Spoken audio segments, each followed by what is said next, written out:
Quase todas as vezes que eu e minha mulher nos encontrávamos com certo casal, a conversa girava em torno das esposas que trabalham. A senhora S. havia trabalhado muitos anos antes de se casar e o tinha feito com real satisfação.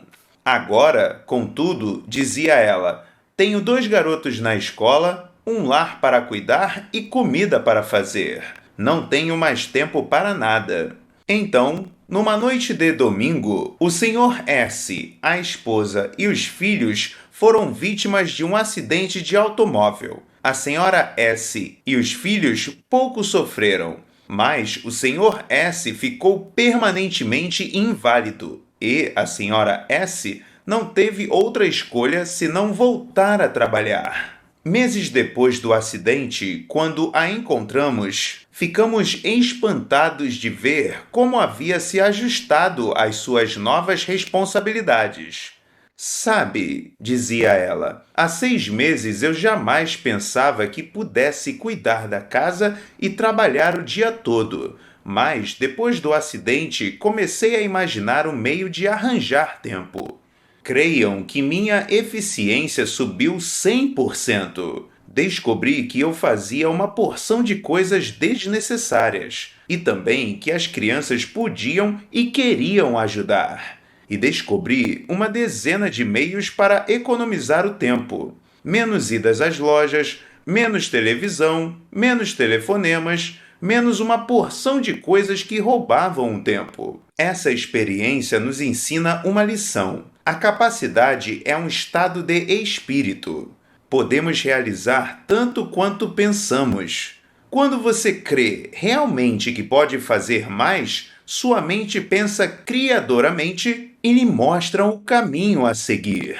Um jovem diretor de banco relatou-me a seguinte experiência pessoal sobre a capacidade de trabalho. Um dos nossos diretores de nosso banco deixou-nos quase subitamente. Isso pôs nosso departamento em polvorosa.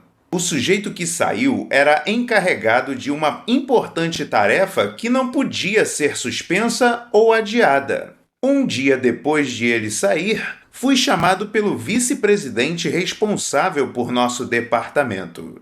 Informou-me que já havia falado pessoalmente com os outros 2 funcionários de meu grupo, perguntando-lhes se podiam repartir o trabalho do que havia saído, até que arranjasse um substituto.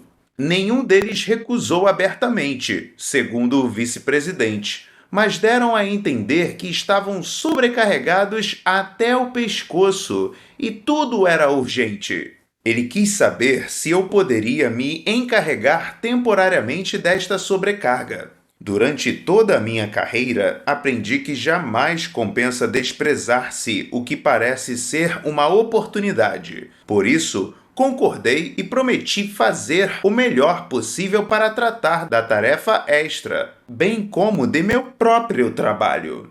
O vice-presidente ficou muito satisfeito. Saí do seu gabinete sabendo que havia assumido uma pesada responsabilidade. Eu me achava tão ocupado quanto os 2 outros de meu departamento e que haviam tirado o corpo fora, mas estava decidido a achar um meio de executar os 2 trabalhos. Naquela tarde, depois do serviço, quando os escritórios já estavam fechados, pus-me a imaginar de que modo poderia aumentar minha eficiência pessoal. Peguei um lápis e pus-me a anotar todas as ideias que me vinham à cabeça. E sabe que algumas foram muito boas? Por exemplo, fazer com que minha secretária se encarregasse de todas as chamadas telefônicas de rotina durante certa hora de cada dia, fazendo as ligações necessárias em outra hora, reduzindo meus períodos habituais de conferências de 15 para 10 minutos.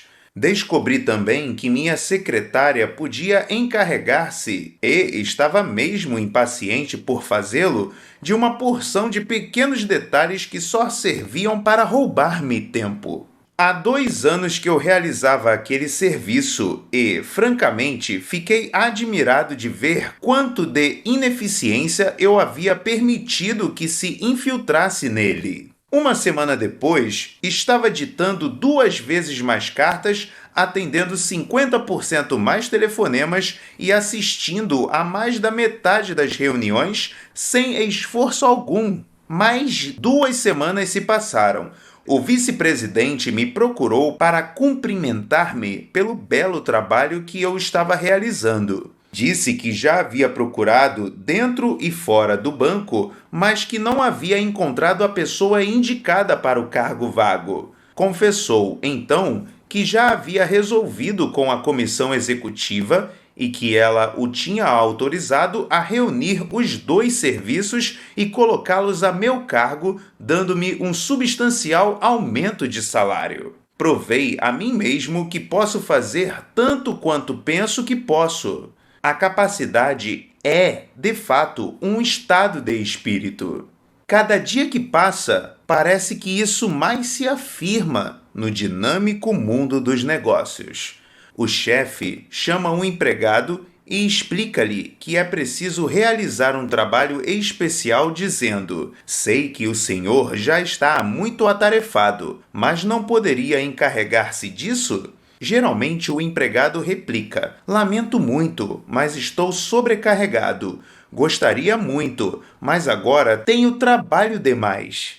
Nessas circunstâncias, o chefe nada pode fazer contra o empregado, porque se trata, por assim dizer, de um serviço extraordinário.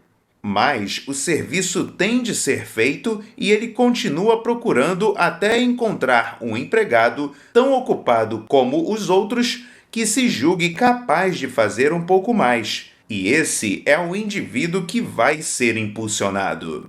Nos negócios, no lar, na comunidade, a combinação do sucesso consiste em fazer melhor o que você faz, melhorar a qualidade de sua produção e fazer mais do que você faz, aumentar a quantidade de sua produção. Convenceu-se de que compensa fazer mais e melhor? Então, experimente este método de 2 tempos. Primeiro, aceite com entusiasmo a oportunidade para fazer mais. Ser solicitado para assumir uma nova responsabilidade constitui um elogio. Aceitando maior responsabilidade no serviço, você se projeta e mostra que vale mais. Quando seus vizinhos lhe pedirem para representá-los numa cerimônia cívica, aceite. Isso o ajudará a tornar-se um líder na comunidade. Segundo, depois, concentre-se no como poderei fazer mais. Surgirão respostas criativas.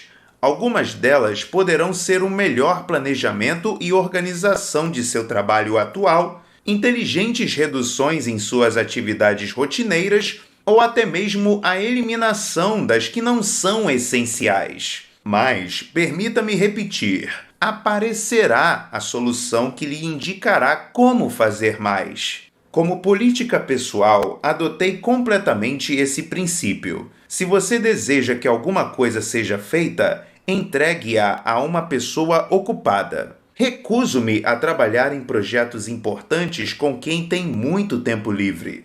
Uma dolorosa e custosa experiência ensinou-me que aquele que dispõe de muito tempo é um parceiro ineficiente para o trabalho. Todas as pessoas prósperas e competentes que eu conheço são ocupadas. Quando inicio alguma coisa, algum projeto com elas, sei que será satisfatoriamente concluído.